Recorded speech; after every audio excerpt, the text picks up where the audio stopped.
Welcome to the Silent Lodge, where forgotten stories awaken, and myths reveal the truths they were meant to hide. If you love exploring the strange, the sacred, and the shadowed, subscribe now. We have much to uncover together. You know the name, Rumpelstiltskin, a strange little man, a desperate girl, and a bargain too dark to tell children truthfully. On the surface, it's a fairy tale. But peel back the gold-threaded layers, and what you find is astonishing. The story is simple. A poor miller lies to a king, says his daughter can spin straw into gold. The greedy king locks her in a room full of straw, demands she produce gold by sunrise, or die. Terrified and alone, the girl weeps. Then, a strange figure appears. He offers to help, for a price. Her necklace, her ring, and finally, when she has nothing left to give, her firstborn child. She agrees. The gold appears. The king is delighted. He marries her, and a year later, when her child is born, so returns the little man. This time, to collect what she promised. Desperate, she begs, offers riches, land, anything else. He refuses, but gives her one final chance. Guess his name in 3 days, and she may keep her baby. She tries every name she's ever heard, sends messengers across the land. On the 3rd day, one returns with a tale. Deep in the forest, he saw a creature dancing around a fire, singing his name in a twisted rhyme. The queen speaks the name, Rumpelstiltskin. The creature freezes, screams, and in some versions, stomps the ground so hard he vanishes or tears himself in two. This version was recorded by the Brothers Grimm in 1812. But they didn't invent the story. They collected it, preserving fragments of ancient memory that had been passed from voice to voice for generations. In fact, researchers in 2016 used evolutionary biology to trace folktales like living species. What they discovered was shocking. The hidden name helper motif, this very tale, may be over 4,000 years old. The structure, an impossible task, a supernatural helper, a terrible bargain, and a secret name, appears across countless cultures, in different settings with different names, but always the same bones. And here's the question that cracks it wide open. Why does this specific pattern echo across time and continents? What was so important, so dangerous, that it had to be disguised as a bedtime story? To understand that, we need to look closely at 2 things, spinning and gold. In ancient traditions, these weren't humble household chores or shiny metals. They were sacred symbols, woven into the fabric of life and death, fate and divinity. In fairy tales, spinning is a domestic act, a girl at a wheel, transforming raw material into something useful. But in ancient mythology, spinning was cosmic. It was a sacred function that shaped the destiny of gods and mortals alike. In Greek mythology, the Moirae, or fates, spun the thread of every human life. One sister spun, one measured, one cut. From the moment of birth to your final breath, your life was thread, and someone else held the scissors. In Norse legends, the Norns sat beneath the great world tree, Yggdrasil, spinning the fate of gods and men. Even Odin, the All-Father, could not escape the threads they wove. In ancient India's Vedic texts, the universe itself was imagined as a vast, golden tapestry, threads of divine energy woven through space, time, and consciousness. So when a girl spins straw into gold, she's not just performing a miracle. She's enacting a sacred transformation, turning the mundane into the divine, the ordinary into immortality. And the gold, it's not just wealth. Gold has always symbolized purity, eternity, and the incorruptible. In tombs, temples, and myths, it's the metal of gods, not peasants. Over time, this transformation of matter became known as alchemy. We imagine bearded men turning lead into gold, but the original idea was spiritual, transforming the soul, purifying the self, rising from base to divine. Rumpelstiltskin, then, is no mere trickster. He performs sacred alchemy. He spins not just thread, but fate, life, and reality, which makes his demands and his power far more unsettling. And now, ask yourself, where did this power come from? Why does it appear in story after story, across cultures that never met? And why does it always come with a terrible price? To answer that, we must go back to the dawn of the Bronze Age, over 4,000 years ago, a time when humanity first learned to extract metal from rock, and everything changed. Imagine it. You are a villager living in a world of wood and stone.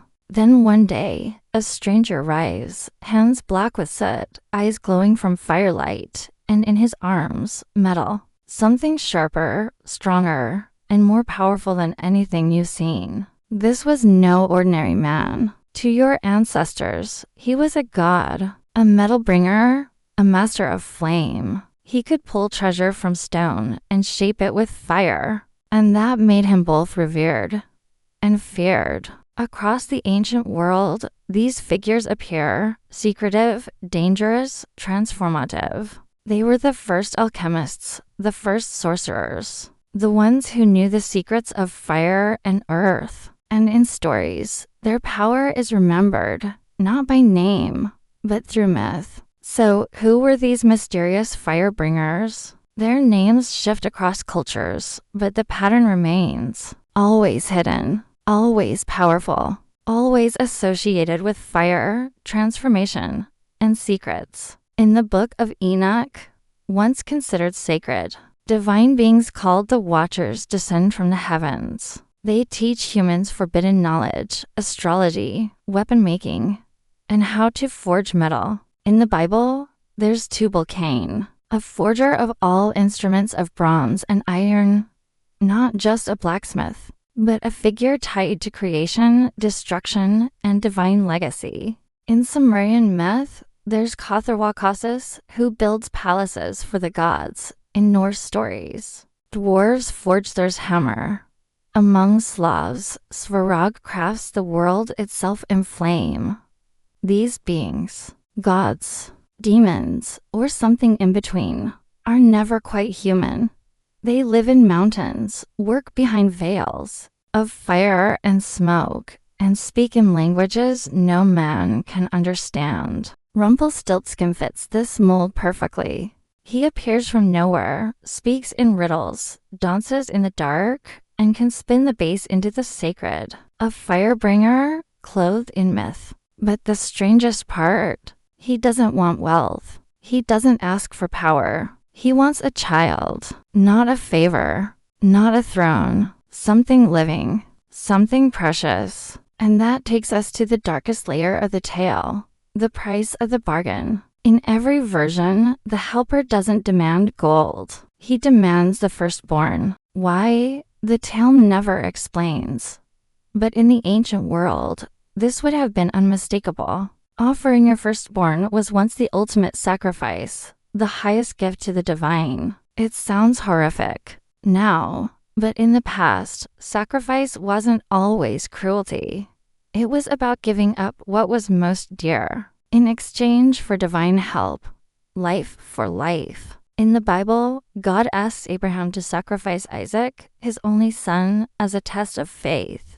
In ancient Carthage, infant bones have been found buried near temples, likely offerings to gods like Moloch or Baal. So when Rumpelstiltskin asks for the queen's child, it echoes something ancient, religious, and terrifying.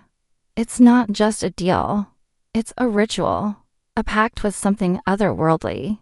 But unlike ancient myths, the queen escapes, not with magic, not with power, but with something far older than both, a name. And that may be the oldest magic of all. In the end, the queen doesn't use a sword or spell. She simply speaks a name. And with that, Rumpelstiltskin is undone. But why does that work? Because in the ancient world, a name wasn't just a label. It was the very essence of a being, its soul, its blueprint, its power source. In ancient Egypt, pharaohs had multiple names, but only one, the secret name, was believed to protect their soul for eternity. Without it, they'd be forgotten in life and in death. That's why their tombs and temples were carved with names to guard against obliteration. If no one spoke your name, you didn't just die, you ceased to exist.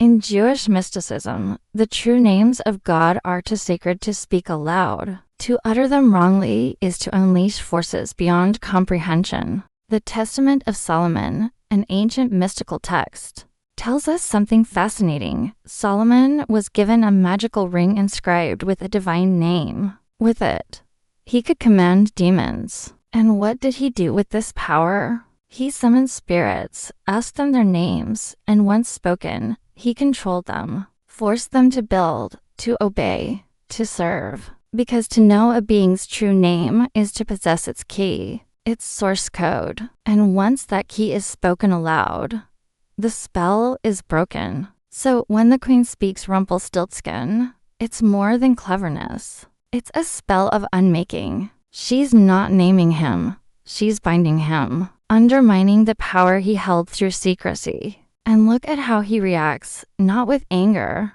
but terror. He screams, stamps the ground, and in many versions, vanishes into the earth or tears himself into. That's not just defeat. That's disintegration. Because once the name is spoken, he can no longer exist in this world. And here's something curious. The name Rumpelstiltskin itself is bizarre. It comes from Old German, roughly meaning little rattlestilt or noisy little one with a limp.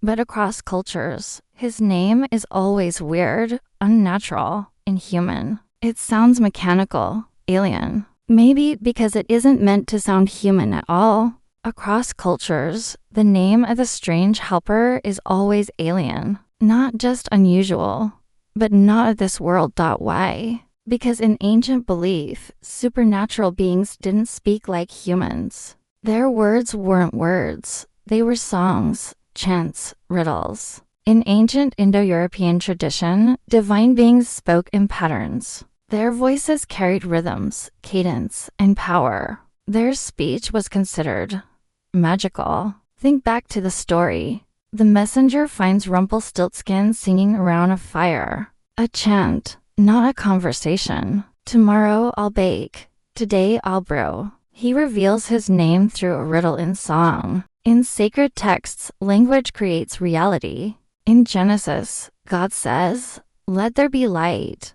And there is light. No hammer, no hands, just speech as the tool of creation. Egyptian god Ptah speaks the world into being. In Hinduism, the universe vibrates into existence through Om, a divine sound. Words are not mere sounds. They are force. So who, or what, was Rumpelstiltskin? A spirit, a trickster, a god, a memory of the first metal workers, the fire bringers, the deal makers of the Bronze Age. He comes uninvited, offers impossible help, demands a terrifying price. His power lies in secrecy, in ritual, in transformation. And when that secrecy is broken, when the name is spoken, he vanishes, as if his very existence depended on remaining unknown. Some believe the story is not just a fairy tale, that it's an ancient warning wrapped in a child's bedtime story, a whisper from a time when deals with gods and spirits were part of survival.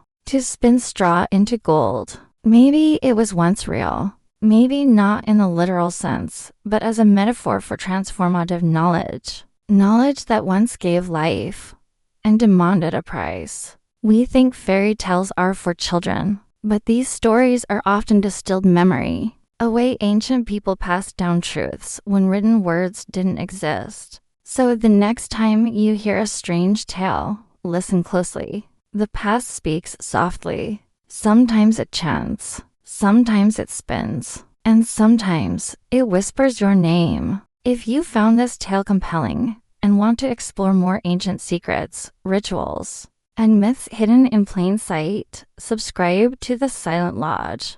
We'll keep the fire burning.